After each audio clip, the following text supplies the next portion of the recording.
Good morning बच्चों। आज हम कर रहे हैं कक्षा 5 का गणित पाठ नंबर 3 कितने वर्ग का तीसरा भाग। 2 भाग हम इसके बना चुके हैं और ये आपको डिस्क्रिप्शन में भी मिल जाएंगे, आप वहां से इसको चेक कर सकते हैं। तो आज हम कर रहे हैं इसका तीसरा भाग, शुरू करते हैं। Page number 36। किसका क्षेत्रफल ज़्यादा है, तुम्हारे पैरों की छाप का या इस किताब के पन्ने का? तो यहाँ पर देखो, इस लड़की ने जो यहाँ पर उनके पैरों की जो छाप है वो यहाँ पर दिखाई दे रही है यहाँ पे, और इसके हाथ में एक पुस्तक भी है।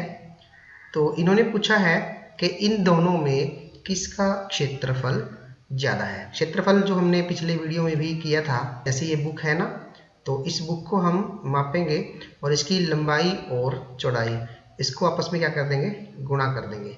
तो जो भी आएगा वो उतने ही वर्ग सेंटीमीटर में। कोई भी चीज़ अगर हम माप रहे हैं तो बुक्स की लंबाई वो छोटी होती है, तो इसलिए ये सेंटीमीटर में आएगी, तो इसका क्षेत्रफल आ जाएगा वर्ग सेंटीमीटर। मान लो अगर इसकी लंबाई 10 सेंटीमीटर इसकी लंबाई है और चौड़ाई 8 सेंटीमीटर है, तो 10 और 8 को हम मल्टीप्लाई करेंगे, गुणा करेंगे, 10 8 80, तो 80 वर्ग सेंटीमीटर इसकी क्षेत्रफल वो आ जाएगा। तो इसका क्षेत्रफल जैसे 80 आता है, तो पैरों की लंबाई को भी इसकी जो इसके चिन्ह दिए गए हैं यहाँ पर, तो हमने इनकी पैरों की छाप का क्षेत्रफल भी ऐसे ही निकालना है।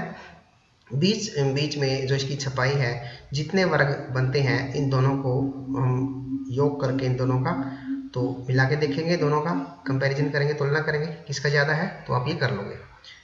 किसका क्षेत्रफल कम है, 2 5 रुपए के नोट एक साथ या 100 रुपए का एक नोट। यहाँ पे यदि हम देखें, यहाँ हमारे पास 2 5 रुपए के नोट हैं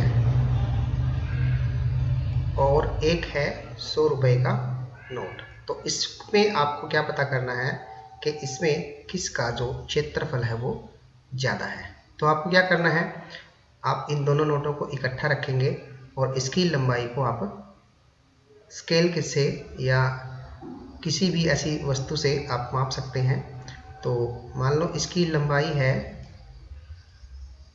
10 सेंटीमीटर और चौड़ाई है 8 सेंटीमीटर, तो इसका क्षेत्रफल कितना आएगा, लंबाई गुना चौड़ाई, तो कितना आएगा 80 वर्ग सेंटीमीटर।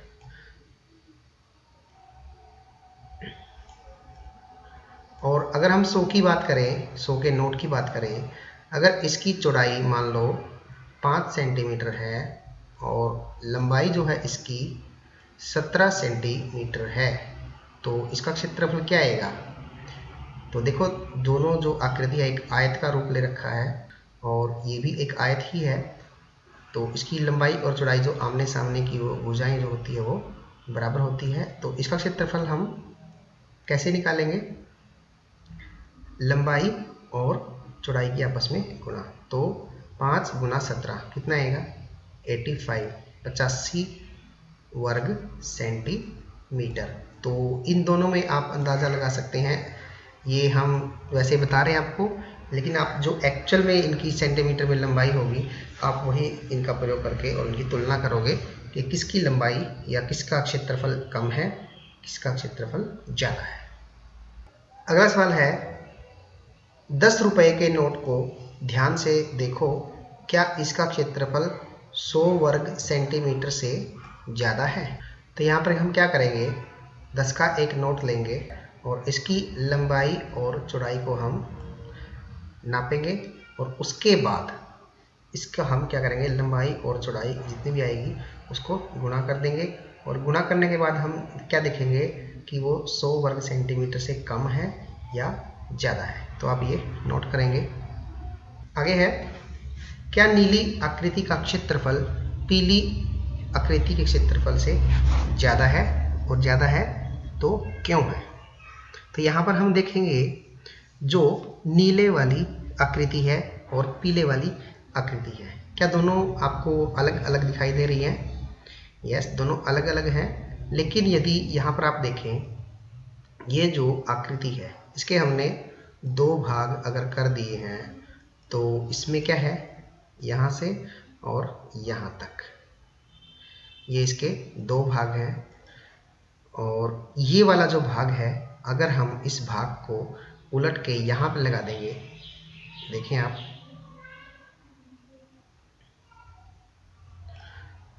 तो क्या ये वाली आकृति जो बनेगी इसके जैसी लगेगी ना? बिल्कुल लगेगी। तो हम क्या कह सकते हैं, या आप दूसरे तरीके से देखें एक बार इसको, जो यहाँ पर ये वाली आकृति है, इसको अगर हम पलट के ये इसके ऊपर लगा देते हैं तो ये वाली आकृति यहाँ से कैसे बनेगी? इस प्रकार बनेगी। तो ये एक वर्ग के रूप में यहाँ पर हमें दिखाई देगी। तो हम कह सकते हैं कि ये आकृति और ये आकृति, अगर इन दोनों का क्षेत्रफल निकालेंगे हम, तो वो क्या आएगा? दोनों का बराबर ही आएगा। ये आप मेरी बात समझ रहे हैं ना? कि जैसे दो आकृति दी गई है यहाँ पर हमें, तो इनका हमें क्षेत्रफल ज्ञात करना है। क्षेत्रफल ज्ञात करने के लिए हम क्या करेंगे? इसकी लंबाई मान लो 2 सेंटीमीटर है और चौड़ाई भी कितनी है? 2 सेंटीमीटर है। तो इसका क्षेत्रफल क्या आएगा? 2 गुना 2 4 वर्ग सेंटीमीटर। हम इसको 4 सेंटीमीटर और इसके ऊपर इसका वर्ग का स्क्वायर लगा देंगे। तो इसमें भी वही है। अगर हम इसी आकृति को इस प्रकार से रख देंगे तो इसका क्षेत्रफल भी कितना आएगा? 4 ही आएगा ना। तो इस प्रकार हम कह सकते हैं कि यहाँ से आप देखें, यदि इस आकृति की यहाँ से अगर हम लंबाई देखेंगे 2 है और इसकी चौड़ाई देखेंगे 4 है, 2 है, तो 2 गुना 2 लंबाई और चौड़ाई कितनी होगी? 4। तो 4 तो तब बनेगी ना जब इसकी यहाँ से और ये यहाँ तक ये पूरी होगी। लेकिन इसका आधा है तो ये कितना हुआ? तो अगर हम इसका अपोजिट करें यहाँ पर भी, तो ये भी 2 रहेगी इसकी, ये भी 2 रहेगी और ये भी 2 रहेगी। तो 2 दूनी 4, तो इसका कितना आएगा टोटल? 4। लेकिन 4 में से ये आधा है तो कितना आया? 2। तो ये वाली 2 और ये वाली 2 मिला के कितनी होगी? 4। तो हम कह सकते हैं कि दोनों आकृतियों का क्षेत्रफल वो बराबर है। यहाँ पे इसमें देखते हैं, क्या पीली आकृति का परिमाप नीली आकृति के परिमाप से ज़्यादा है या क्यों? अब इसका परिमाप अगर हम देखें, अगर इसकी जो लंबाई और चौड़ाई समान है तो इसका परिमाप कितना आएगा? परिमाप का अर्थ क्या होता है? चारों ओर का माप। किसी भी आकृति का चारों ओर का माप क्या कहलाता है? परिमाप। तो कितना होगा? 2 4 6 और 8। तो इस अगर हम आकृति का परिमाप देखते हैं तो ये कितना है? 2। ये कितना है? 2। तो कुल मिला के कितना हो गया यहाँ से?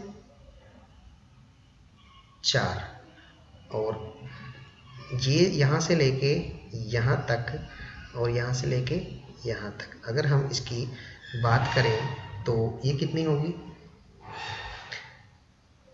2 और ये भी मान लो।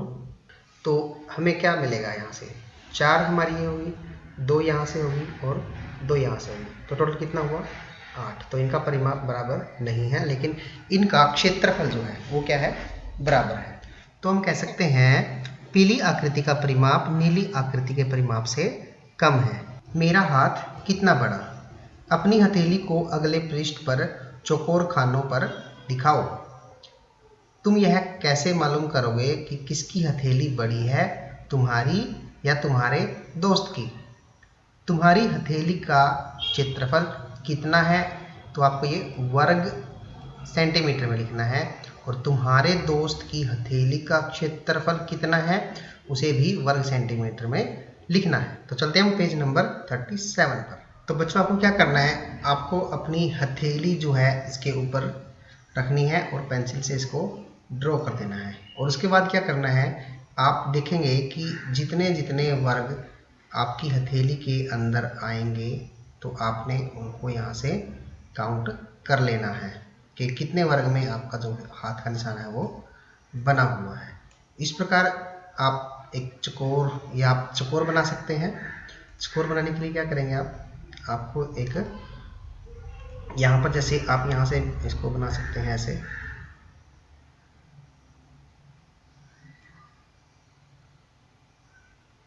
इस प्रकार से आप इनको लेंगे और यहाँ से आप अपने जो मित्र का है या आपका खुद का हाथ है, आप वहाँ से इनको इस प्रकार से ले लेंगे और जितने अंदर वर्ग बनेंगे आप उसको माप सकते हैं कि किसका कितना वर्ग, हाथ या हथेली जो भी आपने रखेंगे आप यहाँ पे, तो वो आप माप सकते हैं कि कितने वर्ग इसके अंदर बनेंगे। आगे लिखा है मेरे पैर का निशान लंबा है। लड़की कहती है लेकिन मेरे पैर का निशान चौड़ा है, तो किसका पैर बड़ा है?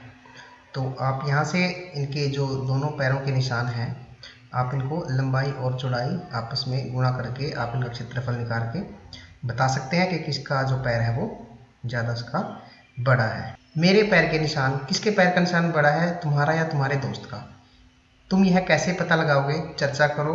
और क्या तुम्हारे दोनों पैरों के निशान का क्षेत्रफल बराबर है? तो ये एक्टिविटी दी गई है आपके लिए, आप इनको करके देखेंगे। आप ज़मीन में अपने पैर का निशान या आपके दोस्त के पैर का निशान वो बनाओगे और इसी प्रकार आपको उनका क्षेत्रफल निकालना है। फिर पता करेंगे आप किसका पैर जो वो बड़ा है और किसका पैर छोटा है। जिसका क्षेत्रफल ज़्यादा होगा तो उसका पैर बड़ा होगा और जिसका क्षेत्रफल कम होगा उसका पैर छोटा होगा।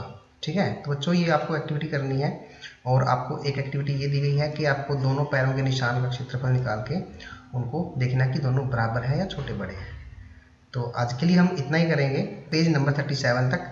आगे की वीडियो में हम इसका पेज नंबर 38 जो है वो करेंगे, जिसके ऊपर आप पैर के निशान से संबंधित एक्टिविटी दी गई है, इसका हम अंदाज़ा लगाएंगे और इसमें एक्टिविटी को करेंगे। तो मिलते हैं बेटा अगले वीडियो में, तब तक के लिए बाय बाय।